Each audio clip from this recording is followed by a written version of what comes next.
Hi beautiful people, welcome back to my YouTube channel. This is me guys, Sanu and you are watching Sun Non-Stop. तो guys बस एक नई video लेकर आ चुकी हूँ। आज की जो हमारी वीडियो है How Lahore almost became part of India, shocking partition, secret revealed. Okay, तो लाइक करना, सब्सक्राइब करना, दोस्तों के साथ इस वीडियो को शेयर करना। जानेंगे कि किस तरह से जो है वो एक टाइम था, ठीक है, पहले की बात है, पुराने वक्तों की ये जो है वो बात है कि एक दफा का जिक्र है, वंस अपॉन अ टाइम, ठीक है। तो एक दफा क्या हुआ कि लाहौर जो है ऑलमोस्ट जो है वो पार्ट इंडिया का बन चुका था। फिर क्या एकदम से वक्त और हालात और जज्बात कैसे बदले, वो वीडियो के अंदर चल के देखते हैं। Let's jump into the video. एक ऐसा सच है जो अगर पूरा हो जाता तो आज भारत पाकिस्तान इन दोनों के नक्शे ही अलग अलग होते। आज अमृतसर पाकिस्तान में होता। सोचिए, गोल्डन टेम्पल के दर्शन के लिए आपको पाकिस्तान की इजाजत लेनी पड़ती, वहीं लाहौर की गलियों में हिंदुस्तानी घुमा करते। लाहौर शायद भारत की झोली में आता। इतना ही नहीं, पंजाब के कई इंपॉर्टेंट शहर जैसे फिरोजपुर और गुरदासपुर भी पाकिस्तान में चले जाते, लेकिन ऐसा हो नहीं सका। आज के इस वीडियो में यही सच हम आपको बताएंगे। इसीलिए मैं कहता हूं कि वीडियो को अंत तक जरूर देखिएगा, क्योंकि अपना इतिहास नहीं जानोगे तो खुद को कैसे पहचानो। दिन था 17 अगस्त 1947, यानी आजादी मिले 2 दिन हो चुके थे, लेकिन करोड़ों लोग हैरान और परेशान थे, क्योंकि उन्हें पता ही नहीं था कि उनका घर, उनका शहर, उनका मोहल्ला भारत में है या फिर पाकिस्तान में। इसी दिन यानी 17 अगस्त की दोपहर के बाद रेड क्लिफ लाइन का ऐलान हुआ, यानी 2 मुल्कों को बांटने वाली विभाजन रेखा। भारत और पाकिस्तान को बांटने वाली यह लाइन खींची जाती दोस्तों, इससे पहले ही पाकिस्तान ने अमृतसर, फिरोजपुर और गुरदासपुर पर अपना दावा कर रखा था। वहीं लाहौर तो भारत का था, ये सबको लग रहा था, क्योंकि लाहौर में ज्यादातर आबादी सिखों की और हिंदुओं की थी। लेकिन रेड क्लिफ साहब के एक ख्याल ने उसे पाकिस्तान को दे दिया। जी हाँ, सिर्फ एक ख्याल ने। दरअसल जब लॉर्ड माउंटबेटन को यह कहा गया कि आपको एक मुल्क को 2 हिस्सों में बांटना है, एक में हिंदू बहुल आबादी रहेगी तो दूसरे में मुस्लिम बहुल आबादी रहेगी, जिसकी मर्जी आए वो उस मुल्क में रह सकता है, कोई जोर जबरदस्ती नहीं की जाएगी। अब दोस्तों, जीते जागते लोगों को इस तरह नक्शे में लाइन खींचकर कैसे बांटा जाता भला? लॉर्ड माउंटबेटन को अपने एक दोस्त की याद आई इस वक्त। वो दोस्त जो लंदन की अदालतों में दलीलों का मास्टर माना जाता था, जो जज बन चुका था और जिसकी न्यायप्रियता के किस्से गढ़े जाते थे। ये दोस्त थे सर सिरिल रेडक्लिफ। सो माउंटबेटन ने उनसे कांटेक्ट साधा। माउंटबेटन की सोच थी कि एक ऐसा आदमी जो कभी भारत नहीं आया, जो किसी भी भारतीय नेता से कभी नहीं मिला, जो उनके बारे में कुछ भी जानता ही नहीं, वही आदमी पूरी ईमानदारी और भेदभाव के बिना निष्पक्ष होकर बंटवारा कर सकेगा। माउंटबेटन को रेडक्लिफ प्यार से डिकी कहकर बुलाते थे। रेडक्लिफ ने अपने एक इंटरव्यू में बताया था कि बंटवारा करने से उन्होंने साफ मना क्यों कर दिया था। उन्होंने माउंटबेटन से कहा था कि डिकी, ये बेवकूफ़ी भरा आइडिया लाए कहां से हो तुम? ना मैं जिन्ना से मिल सकूंगा, ना नेहरू से, ना पटेल से, नेताओं से बातचीत किए बिना मुल्कों का बंटवारा कैसे कर दूंगा मैं? तुम जानते हो कि 5 हफ्तों में 15 अगस्त 1947 से पहले मैं नक्शे पर लाइनें खींचकर भारत और पाकिस्तान बना दूं। ये कैसे पॉसिबल है? ये प्रैक्टिकली पॉसिबल नहीं है। मुझे माफ करो भाई, मैं ये नहीं कर पाऊंगा। और देखिए, मैं ही क्यों, ये काम तुम किसी और से करवा लो, लंदन में और भी तो लोग होंगे। मैं तो ज्योग्राफी समझता नहीं, नक्शों की जानकारी मुझे है नहीं, मैं तो दलीलें पेश करना जानता हूं और मैं एक वकील हूं, मैं भारत भी कभी नहीं गया हूं। लेकिन दोस्तों, डिकी यानी माउंटबेटन वो अड़े रहे और अपने करीबी दोस्त को दोस्ती का वास्ता देकर भारत बुला लिया। हालांकि बाद में रेडक्लिफ ने बताया कि सिर्फ दोस्ती की खातिर वो बंटवारा करने नहीं गए थे, बल्कि अपने देश ब्रिटेन की बेहतरी के लिए भी उन्होंने ये काम किया था। रेडक्लिफ ने बताया कि सेकेंड वर्ल्ड वॉर में इंग्लैंड इतना कंगाल हो चुका था कि उसे जल्द से जल्द भारत की जिम्मेदारी से मुक्त होना था। सो मैंने बस अपने देश के लिए काम किया। और हाँ, बंटवारे के बाद अगर वहां दंगों में लोग मारे गए तो उसमें रेडक्लिफ का कोई दोष नहीं है। जाहिर है रेडक्लिफ इस गिल्ट, इस अपराध बोध में बाकी उम्र जीते रहे कि उनके एक फैसले से दुनिया का सबसे बड़ा मास माइग्रेशन हुआ, यानी लोग सब कुछ छोड़ छाड़ कर एक जगह से दूसरी अनजान जगह गए और इस दौरान दंगों में सैकड़ों क्या हजारों लोग मारे गए। खैर, रेडक्लिफ साहब 8 जुलाई 1947 को भारत पधार गए अपना काम पूरा करने के लिए। उनको 5 हफ्ते का वक्त दिया गया। रेडक्लिफ के पर्सनल सेक्रेटरी रहे क्रिस्टोफर ब्यूमोंट ने 1989 में एक आर्टिकल लिखकर बम फोड़ा था। उन्होंने दावा किया कि फिरोजपुर पाकिस्तान के पास जाने वाला था। फिरोजपुर बेहद अहम शहर था क्योंकि सिंचाई का हेडक्वार्टर वहां पर था और भारत का इकलौता शस्त्रागार यानी कि आर्मरी जहां पर हथियार रखे जाते हैं वो भी वहीं पर थे। इसकी भनक लगी माउंटबेटन को। उन्होंने रेडक्लिफ के साथ एक लंच फिक्स किया और लंच के दौरान ही बातों बातों में जता दिया कि फिरोजपुर तो भारत को दिया जाना चाहिए।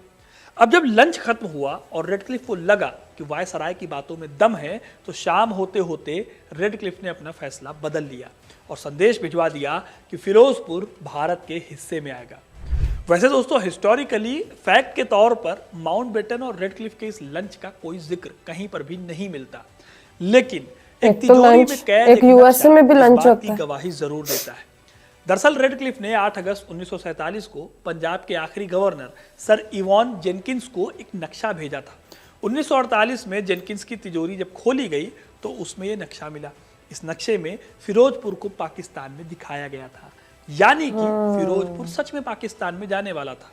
इतना ही नहीं दोस्तों, इतिहास बताता है कि पाकिस्तान की नज़र पंजाब के एक बहुत बड़े हिस्से पर थी। और तो और मोहम्मद अली जिन्ना की जो पार्टी थी मुस्लिम लीग, उसने तो अमृतसर, जालंधर और गुरदासपुर भी पाकिस्तान के लिए मांग लिए थे। बीकानेर पर भी इन्होंने दावेदारी की थी। मुस्लिम लीग अड़ी हुई थी कि गुरदासपुर पाकिस्तान को दे दिया जाए और अपने दावे के हक में उन्होंने कई तर्क दिए। पाकिस्तानी लेखक हैं चौधरी मोहम्मद अली। उन्होंने अपनी किताब इमरजेंस ऑफ पाकिस्तान में इस बात का दावा किया है कि मुस्लिम लीग ने पंजाब सीमा आयोग के सामने कहा था कि गुरदासपुर जिले की 4 तहसीलें गुरदासपुर, बटाला और शकरगढ़ में मुस्लिम आबादी बहुत ज़्यादा थी। सिर्फ पठानकोट ही एक ऐसा था जहां पर हिंदू आबादी डोमिनेंट थी, इसलिए गुरदासपुर पाकिस्तान के हवाले कर दिया जाए। गुरदासपुर जिला दरअसल जम्मू कश्मीर राज्य से सटा हुआ था। जम्मू कश्मीर दरअसल गुरदासपुर के रास्ते ही रेल और सड़क से जोड़ा जा सकता था। अगर गुरदासपुर पाकिस्तान को मिल जाता तो भारत से जम्मू कश्मीर जाने का रास्ता पाकिस्तान हमें कभी नहीं देता। बटाला और गुरदासपुर में ही लोग रोक लिए जाते। इसी वजह से गुरदासपुर की इंपॉर्टेंस थी। BBC journalist Owen Bennett Jones, उन्होंने भी अपनी किताब Pakistan eye of the storm में लिखा है कि 11 मई 1947 को नेहरू और माउंटबेटन की शिमला में एक मुलाकात हुई। इसी मुलाकात में गुरदासपुर की किस्मत को भी लॉक कर दिया गया था। नेहरू ने साफ कर दिया था कि वो ना फिरोजपुर छोड़ सकते हैं और ना ही गुरदासपुर।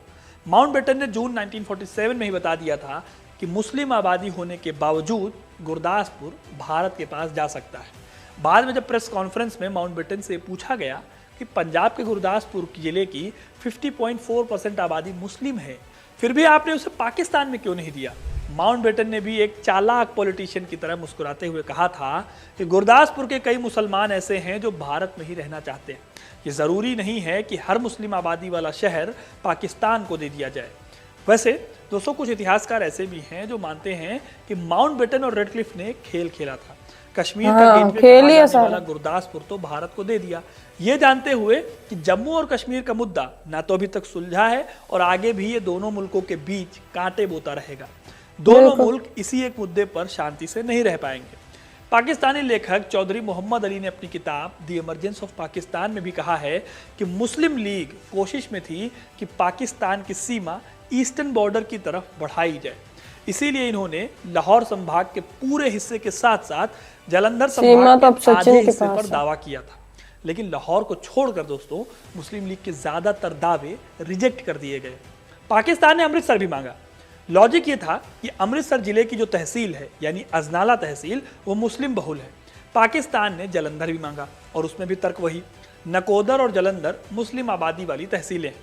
लेकिन रेडक्लिफ ने अमृतसर, जालंधर दोनों ही भारत को दे दिए और तो और लाहौर भी भारत को दे दिया गया था। जी हाँ, चौंकाने वाली खबर तो उस वक्त यही थी, लाहौर भारत के खाते में जाने वाला था। एक सीनियर जर्नलिस्ट हैं कुलदीप नैयर, उन्होंने अपनी किताब scoop inside stories from the partition to the present में लाहौर कांड का जिक्र किया है। कुलदीप नैयर लिखते हैं, मैं सिरिल रेडक्लिफ से मिला था 1971 में। मैंने जब उनसे पूछा कि सर आपने बंटवारा किया कैसे, तो उन्होंने बताया कि सच बताऊं मुझे खुद नहीं पता था कि कैसे करना है, क्योंकि इससे पहले मैंने कभी भी नक्शे पर 2 मुल्क नहीं बांटे थे। जो जानकारी उस वक्त मौजूद थी उनके आधार पर ही हम नक्शे पर लकीर खींच रहे थे। ऐसे कैसे भाई? लाहौर तो मैंने भारत को लगभग दे ही दिया था।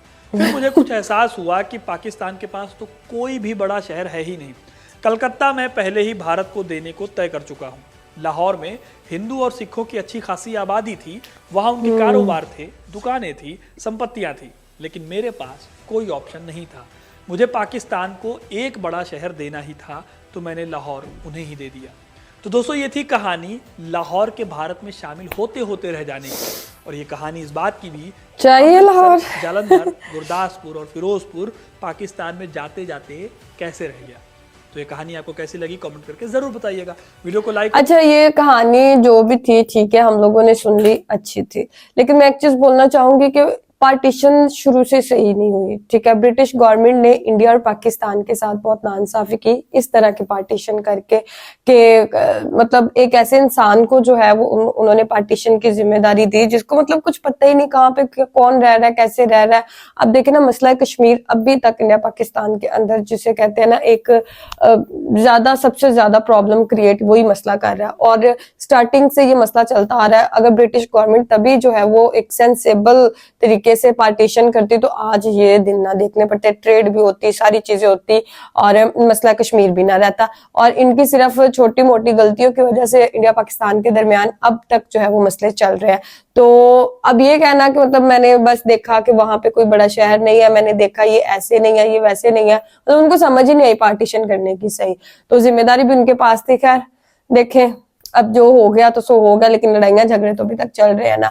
तो गाइज, आप लोगों का क्या कहना है कि पार्टीशन सही हुई? In my point of view मुझे लगता है पार्टीशन सही नहीं हुई, और एक ऐसे बंदे के हाथ पार्टीशन करवाना जिसको उसका कुछ भी नहीं पता, और फिर मसला कश्मीर भी इसी सबका जो है वो नतीजा है। तो चलिए गाइस, मिलते हैं आपको नेक्स्ट वीडियो के अंदर। लाइक, सब्सक्राइब एंड शेयर कीजिएगा। तो बाय बाय गाइस।